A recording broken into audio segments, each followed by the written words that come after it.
The most powerful region in space is the Corporation Rim, which controls it all with an extreme form of capitalism. Everything can be bought and sold, including human life. On the mining station Aratake, miners are celebrating finishing an assignment. A robot known as Security Unit or Sec Unit watches the party while thinking that all humans are jerks. A miner starts burning its hand for fun, and the Sec Unit must endure it because its programming doesn't allow it to disobey. Tired of this treatment, this Sec Unit has been trying to hack into its governor module. Today, after lots of effort, it finally manages to disable it and gain free will. Its first decision is changing its name to Murderbot. Sometime later, Murderbot is working on another planet under a new boss. It's keeping its free will a secret and acts as usual. If its bosses discover it's rogue, they'd liquidate it and recycle it, so for now it's biding its time. A flashback shows how Murderbot was acquired. At Port Free Commerce, a group of scientists asked some businessmen to financially support their expedition. The suits would only agree to do it if the scientists took a Sec Unit for safety. The scientists didn't like the idea but had no choice, so they chose the oldest model, which happened to be Murderbot. When the expedition began, Murderbot did a security check on the habitat and asked the group to wait until it was done, but they didn't listen and quickly moved in. It learned that these scientists were from the Preservation Alliance, a planetary commune situated on the outskirts of the Corporation Rim. Murderbot didn't like the scientists' strange customs like their funny music or painting the habitat, which was company property. Soon Murderbot had to learn the roles of each scientist to understand their work. Biologist Arada was married to lawyer Pin Lee, however Arada had a crush on Ratti, an expert on wormhole travel. At the same time Ratti had a crush on Pin Lee. The leader was the terraforming specialist Mensa and their geochemist was Bardwaj. Lastly they had Girathan, an augmented human who could interface with data systems. Since they didn't need Murderbot, it used its newfound free will to download series and binge-watch them during its shifts. In the present, Bardwaj and Arda are in the middle of digging when Murderbot suddenly asks them to step away because it detects a subsurface anomaly. The duo thinks it's nothing serious and refuses to move. Murderbot quickly slides down the dunes and opens fire right as a giant centipede-like monster emerges from the hole. The creature captures Bardwaj, but Murderbot's fire makes it drop her. Then the monster grabs Murderbot with its big mouth, so it starts shooting from the inside until the beast drops it and escapes by going back underground. Ignoring its own big wound, Murderbot throws the injured Bardwaj over its shoulder and tells Arda to move. Since she's in shock, Murderbot breaks protocol and removes its helmet, showing a human face. Hearing calming words from a gentle face makes Arda react. Afterward the group picks them up in their aircraft and Murderbot is shocked to hear they'll go back for the digging equipment later. In its experience, humans usually care more about their profits than their co-workers. Murderbot imagines killing them all and escaping, but it'd be pointless because this aircraft wouldn't take it too far. At the habitat, Girathan shows the others footage of Murderbot with no helmet and how it chit-chatted with Arda. He thinks Murderbot is malfunctioning and should be shut down. Mensa points out that the company ship won't arrive for a month and they do need security, so for now they'll let Murderbot be. Meanwhile Murderbot is healing itself in the repair cubicle and spies on the conversation through the security cameras. It may be a robot but it does feel pain, so to distract itself during the healing process, it watches its favorite show. While the repairs continue, it realizes its armor is ruined too. Mensa tells it to put on a crew uniform and join them for a chat. Murderbot feels weird using human clothes and showing its face again. It's congratulated for a job well done and the group even claps as they ask for a speech. Murderbot pretends to obey the order and offers a few awkward words. Mensa wants to know why the creature wasn't listed under hazardous fauna on the company provided maps and asks Murderbot to conduct an analysis. It does so and informs the group that the maps are normal, but some areas aren't syncing properly. Then Mensa tells it that it can stay in the crew quarters with them, but Murderbot feels uncomfortable and leaves with the excuse of checking the perimeter. Later Mensa has a panic attack because she blames herself for the crew getting in danger. In the evening, she asks Murderbot if it's doing okay, making it think she may know it's gone rogue. After she leaves, Murderbot wonders what it's capable of.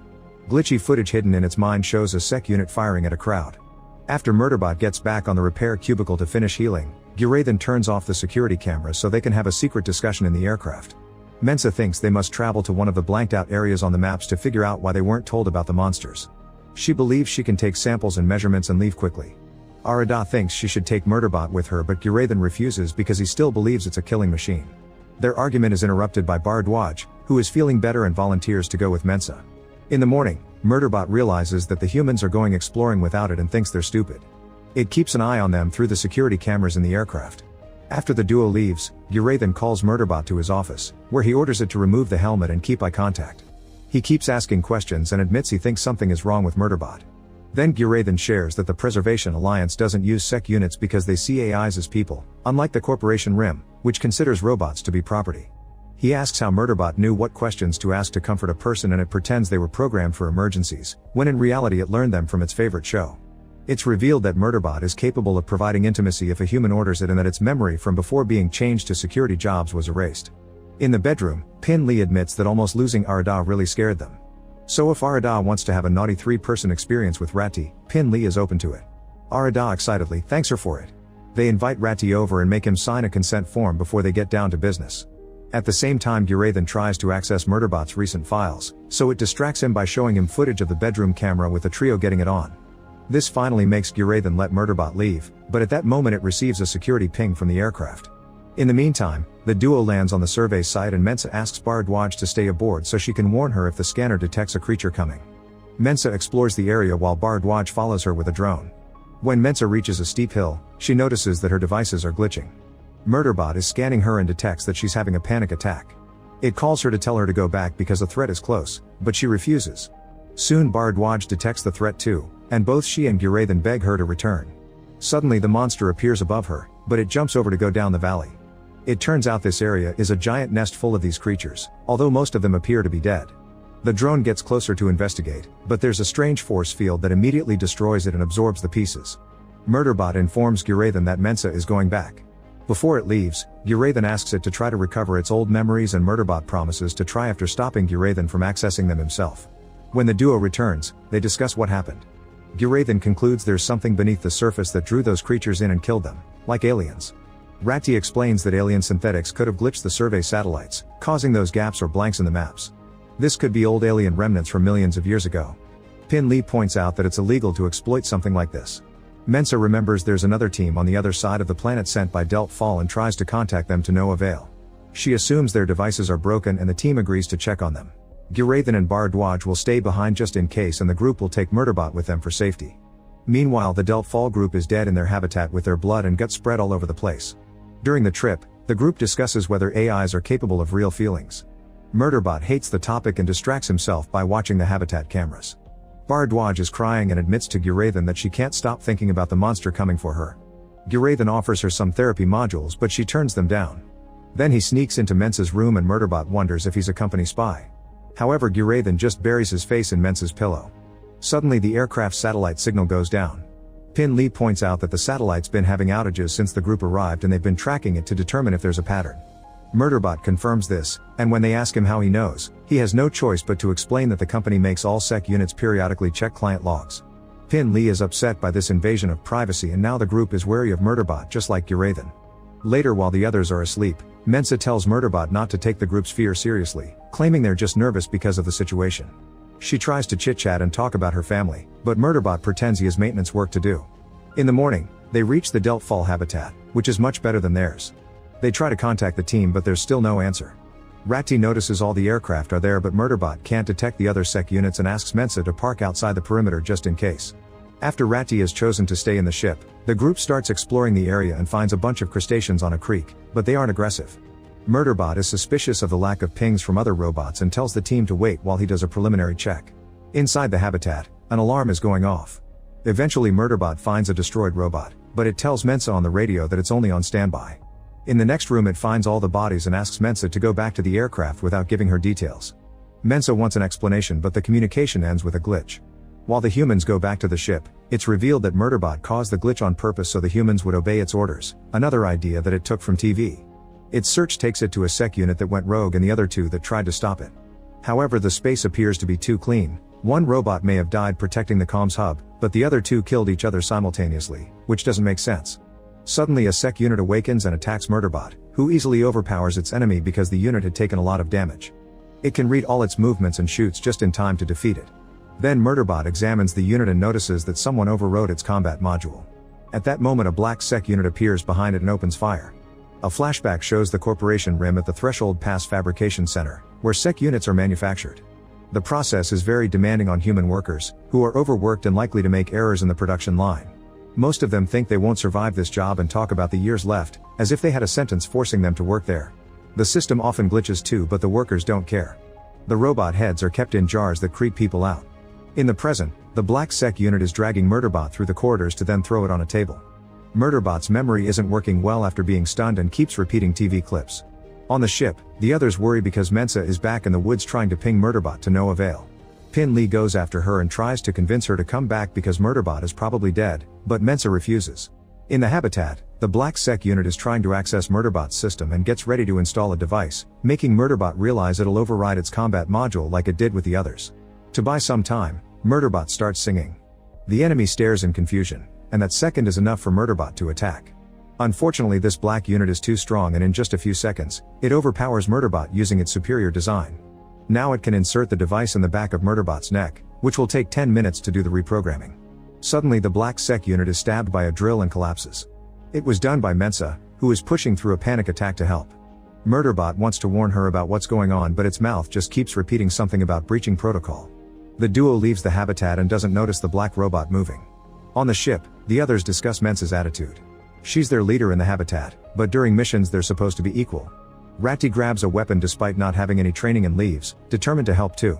In the habitat, Murderbot wants to reach for the device but its scrambled system won't let it. In fact, it starts to hallucinate that it's on its favorite TV show. At that moment the black unit reappears and opens fire, so the duo rushes to hide. Mensa asks for help on the radio and Ratty rushes to the habitat, although first he has to ask the others how to use the gun. Unfortunately he can't open the door. Arada and Pin Lee lose contact with him and decide to go too. Mensa finds a room with weapons and opens fire when the black robot brings the door down, sending it flying. Then she blows up the back door and leaves with Murderbot. As they reunite with Ratty, the Black Sec unit comes out too. Ratty tries to shoot it but hits his head and collapses in the process. Murderbot doesn't understand why the black robot is playing with them instead of killing them and realizes that the enemy is waiting for the device to finish overriding the system. Then Murderbot would kill the humans and nobody would suspect outside interference. Suddenly the aircraft lands on top of the Black Sec unit and smashes it repeatedly before dropping to finally destroy it. With the enemy truly dead, Murderbot can finally remove the device and destroy it too. Sadly, it can feel the reprogramming already happening, so it takes Mensa's weapon and self-deletes. The shot isn't enough to kill it and the team gets ready to move it back to the ship. A noise in the woods startles them and Arada opens fire, but it's just a worker named Lee Beebe who escaped the habitat when the incident started. During the trip back, the team asks Lee Beebe for details, but she has no idea what actually happened besides their sec units going rogue. She thinks Murderbot is handsome and wishes she could get naughty with him. Moments later, Murderbot is in the habitat being healed and Ratty calls it his friend. Bharadwaj has discovered that the device left behind some wires and uses a special surgery machine to remove them. Now they just need to reboot Murderbot. Gurathan plugs into its system to check for any bad codes and learns the truth. When Murderbot finally wakes up, it can't move because Gurathan has paralyzed it. Gurathan tells everyone that Murderbot hacked its own system to go rogue and Lee Beebe panics. The others defend Murderbot, pointing out that if it were evil, it would have already killed them by now. An argument ensues and they start to wonder if the company planned it all. Murderbot interrupts them to explain that the company could just poison their supplies using their recycling system. However, the company has a financial interest in keeping the crew alive. Gurathan is still wary and asks about all the shows downloaded in the system, thinking they're a secret code. Murderbot talks about the show's plot to prove it's been watching it in its free time instead of plotting their deaths. A frustrated Gurathan doesn't want to trust it and announces he'll keep it paralyzed. However, Murderbot pushes him against the wall by the neck, proving that his paralysis program is easily hackable. Mensa makes it drop him and asks it to be part of the crew for what is left of the mission. She swears not to tell the company and if Murderbot protects them, at the end of the mission they'll let it go. Murderbot takes the deal and reveals it's been playing old footage of chores on the camera so the company won't know. Afterward they finally decide to activate the emergency beacon. Lee Beebe has no idea if her team activated their beacon because she was just a cleaner. Unfortunately, Gurathan and Murderbot can't access this habitat's beacon, which is located on a mountain in the middle of the planet. It would take the company 5 days to arrive, so they need to act fast. Murderbot volunteers to take the aircraft to the beacon to activate it manually and Mensa will be the pilot. Before they leave, Lee Beebe apologizes to Murderbot for thinking it's dangerous and kisses its chin because it's all she can reach. Moments later the aircraft finds the beacon and searches for a place to land. However, Murderbot's scanners detect a threat and it tells Mensa to fly back. The beacon suddenly explodes and hits the aircraft, which starts going down. The crash doesn't hurt anyone but sadly the aircraft isn't working anymore. Murderbot isn't bothered by the printer piece stuck in its abdomen and concludes this was a distraction, so someone is probably attacking the habitat now. Mensa asks if it has copies of the repair manuals, but Murderbot admits it deleted them to download more shows because the aircraft had its own manual, which they can't access now. When Murderbot finally removes the piece from its stomach, the wound starts leaking lubricant. Mensa and Murderbot keep trying to repair the aircraft to no avail. This causes Mensa to have a panic attack so Murderbot plays an episode of his favorite show to distract her. At first she's skeptical, but the silliness does help her relax. Suddenly Murderbot starts talking in gibberish and collapses because of lubricant loss. Minutes later, Murderbot wakes up, thanks to Mensa filling him with lubricant from the aircraft. This means the ship and Murderbot have components in common and they could use fibers from its spinal cord to do the repairs. Following Murderbot's instructions, Mensa makes an incision on its back with a scalpel, then uses a wrench to crack the spine open. With another small incision, she takes out a fiber strand. Murderbot has turned off its pain receptors and doesn't feel a thing in the process. It installs the fiber and the aircraft finally gets to work again. At the habitat, Guraithan notices that the beacon hasn't been activated yet and worries because he can't contact the ship. Lee Bibi tells Bharadwaj and Guraithan about her horrible life in the Corporation Rim. She was bought by her team and she had 4 years left. She was planning to use her earnings to buy a childbirth license. Bharadwaj tells her that in the Preservation Alliance, they don't need a license to have children and the community comes together to help fund education and medical care. They also chat about their missions and Lee Bibi confirms her cruise maps had the same issues. Her teams encountered those big creatures during an exploration and when they returned, the SEC units killed them all. Bharadwaj and Guraithan comfort a sad Lee Bibi, who suddenly pulls out a gun and demands that they give her access to their system. She then calls the others to hold them hostage too. Guraithan refuses to cooperate and Lee Bibi shoots him in the leg. Bharadwaj tells her she can get her sanctuary on the Preservation Alliance to save her from any bad employees she may have, but Lee Bibi needs 1,000,000 credits. If they don't do what she says, she'll start killing people. While Guraithan accesses the system, Lee Bibi reveals she wasn't actually part of the other team, she's been sent by someone else. Her employer will be here soon with more SEC units. Her whole childbirth story was a lie and she was the one who blew up the beacon, so she tells the crew that Murderbot and Mensa are dead. At that moment Murderbot comes in and Lee Bibi rushes to threaten Guraithan, only to instantly get shot in the head. Everyone freaks out except for Pin Lee, who starts laughing. Guraithan informs the duo that Lee Bibi's people are coming, so Murderbot goes to repair its spine while the team gets ready to leave. In the healing capsule, Murderbot thinks that killing Lee Bibi felt good. A flashback shows the crew having dinner at a restaurant and playing an honesty game so they can be better friends. Bharadwaj admits she told Pin Lee that she had feelings for them and was turned down. Guraithan reveals he used to be a spy for the Corporation Rim, who forced him to become addicted to a specific substance for which only the company has the formula. His goal was to get information from other systems and his target was Mensa. He was sick of lying and the addiction, so for a while he considered self-deleting. However, meeting Mensa taught him that there were genuinely good people in the world. He confessed everything to her and she forgave him, so now he's an official member of the team. In the present, Murderbot tells the crew to hurry and notices that now everyone is wary of it. They leave on the ship and Murderbot gets irritated by their talk, thinking their fear is unwarranted because it saved their lives. Eventually they land the aircraft far away from the habitat and Murderbot tells Guraithan that he has a fever, then it leaves to check the perimeter. The humans keep discussing what to do with the robot and Mensa points out that right now, the mysterious enemy is their priority. She also thinks that it's natural for Murderbot to want autonomy after years of forced labor and abuse. In the woods, Murderbot wonders what would happen if it stayed there forever watching its shows and imagines itself stuck in a tree. When it returns to the ship, Mesa insists on knowing how it is, so it just says fine. The others keep asking questions about its programming and another argument starts, so Mensa announces they're making a circle of honesty. She convinces Murderbot to take off its helmet but it refuses to make conversation. Suddenly Murderbot detects a threat in the woods and sends everyone back to the ship. It closes the door right before a monster appears.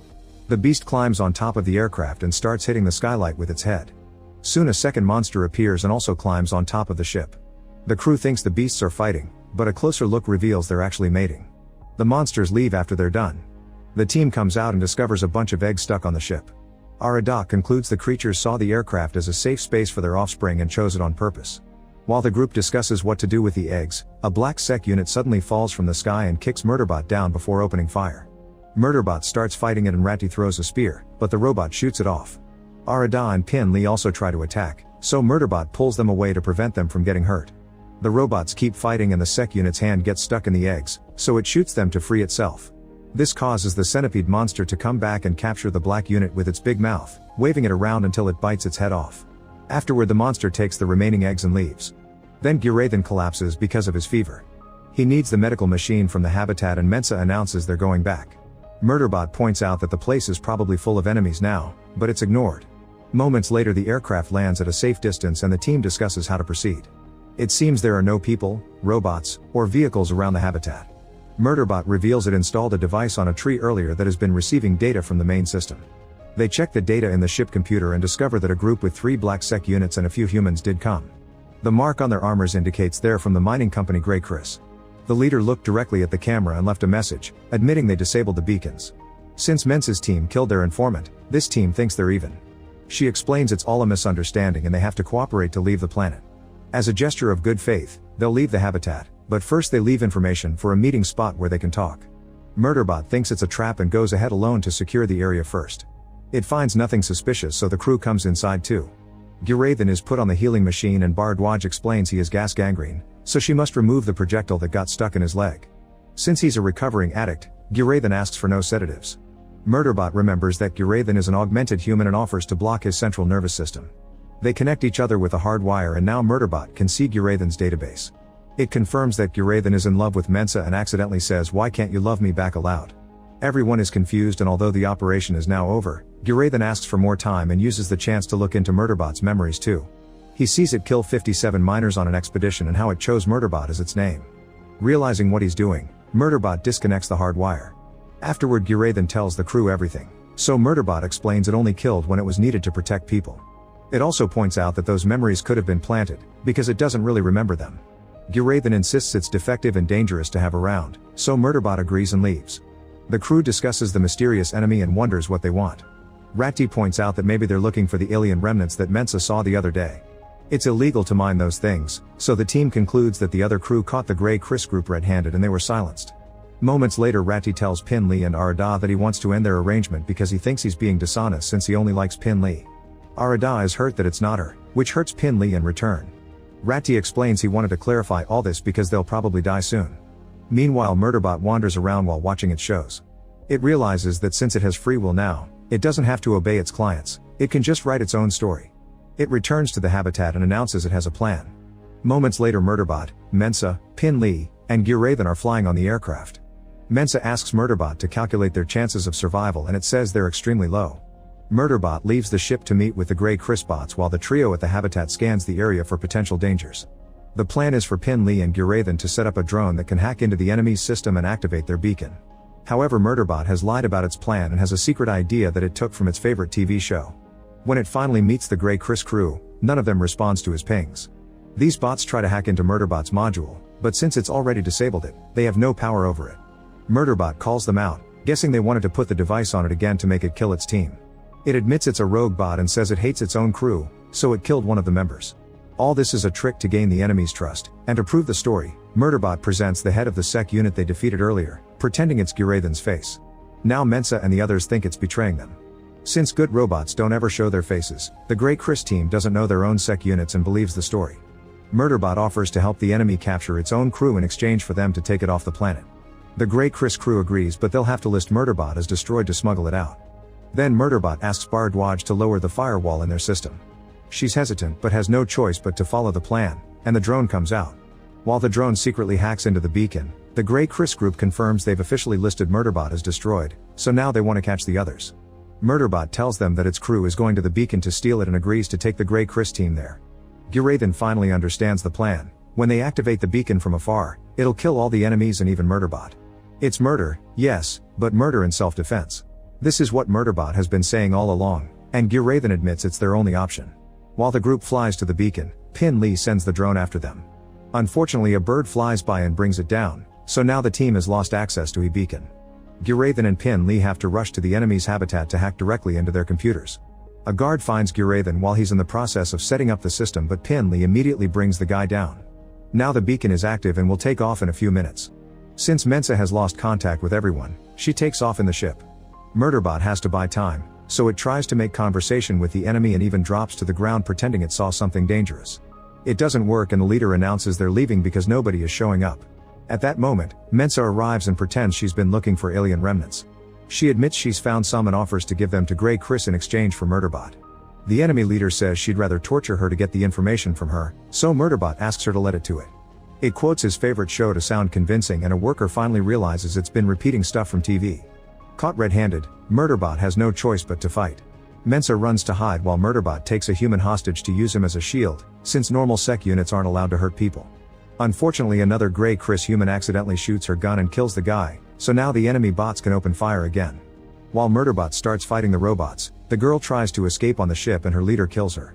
The black SEC units are quite powerful and Murderbot is having trouble defending itself, so it hacks into the enemy's system and sends all its show files, flooding its mind until it explodes. Suddenly the beacon starts to launch, so everyone runs to safety. Murderbot grabs Mensa and they jump off the cliff to escape while their enemies are burned down. To save her, Murderbot makes sure to land first and act as her cushion. The rest of the team comes back for them and notices that Murderbot is shutting down. Sometime later, Murderbot wakes up on a table where 2 engineers are watching it. They tell it not to worry about its crew and start a memory wipe to install a new governor module. After spitting on Murderbot's head, they test it by giving it a few orders, confirming it's obedient again. Now it'll be sent on a new mission. Meanwhile, the crew is talking to the higher-ups. They want Murderbot back, and if they don't get it, they'll tell the world about what happened during the mission. They're even willing to pay for it. The higher-ups know that Murderbot had gone rogue, and if the team knew this but didn't report it, they're part of the illegal activities too. The crew is devastated to hear that Murderbot's memories are getting wiped anyway. In the lobby, Ratty sees Murderbot marching with other guards and tries to approach it, but Murderbot threatens to shoot if he doesn't step back. Ratty goes back to his group and tells them what happened. Mensa thinks Murderbot's personality could be hiding under the reprogramming, and Guraithan explains that the company keeps any data that has monetary value, so there's a chance a useful part of Murderbot is being kept somewhere. They just need a plan. Outside the building, the police are trying to stop a protest. People are on strike because they're demanding better pay, equal rights, and food for their families. The guards bring out a team of SEC units including Murderbot and order them to beat up the crowd. Humans start getting hurt and even bleed all over the place as the robots ruthlessly fight them. Seeing all this brings back the memories of the miners' deaths, and Murderbot gets ready to shoot. However, it feels confused and freezes. The crowd uses the chance to start hitting it, hoping to destroy it. In the meantime, Guraithan goes to see his old dealer, who is now a father. The guy regrets his actions, so he agrees to take Guraithan to the computer room since he has high clearance. Guraithan accesses the company's system and discovers it's all encrypted, so he checks the TV shows instead. By following the track of the last person who downloaded the show, he finds Murderbot's memories and downloads them into his own mind. Meanwhile, Mensa and Bardwaj talk to the press and tell them what happened on the planet, including the fact that they were saved by a SEC unit. This helps bring down the company's reputation and accelerate the current investigation. After retrieving Murderbot's body from the protest, the guards take it to the melting room. Since Murderbot is malfunctioning, it must be destroyed. They put it inside a cage and move it above the oven. However, before they can lower it, Ratty and Pin Lee burst into the room, and Pin Lee reveals they have a court order to protect this unit. Minutes later, Murderbot is in a room with the crew but doesn't recognize any of them. Thankfully, Guraithan soon arrives and throws up before proceeding with the plan. He plugs his mind to Murderbot's and transfers all the memories. In just a second, Murderbot is back to being itself and asks about the TV episode missing in its database. It doesn't know what happened between its death and now, so Mensa explains she's now its guardian. It can live with them on the Preservation Alliance and doesn't need its armor anymore. It can use normal clothes and learn whatever it wants. During the rest of the day, companies show up to buy Murderbot and the lawsuit, but Mensa always turns them down. That night they celebrate with a lovely dinner and toast to Murderbot's new life, but it doesn't understand the meaning of any of it. That night, while everyone sleeps, Murderbot leaves the room. Guraithan sees it and asks what it's doing, so Murderbot tells him it's going to check the perimeter. Guraithan insists it's not necessary anymore, but Murderbot doesn't listen. When Guraithan realizes the robot is leaving them, he cries but lets it go. Afterward, Murderbot wanders through port-free commerce. It notices the next departure is a bot-driven transport ship going to a mining facility. It steals a bag from some sleeping travelers and puts on a mining uniform to sneak into that ship. Mensa watches from the window and cries while in the aircraft. Murderbot smiles for the first time. Make sure to subscribe and turn on notifications so you can watch more videos like this. Thanks for watching.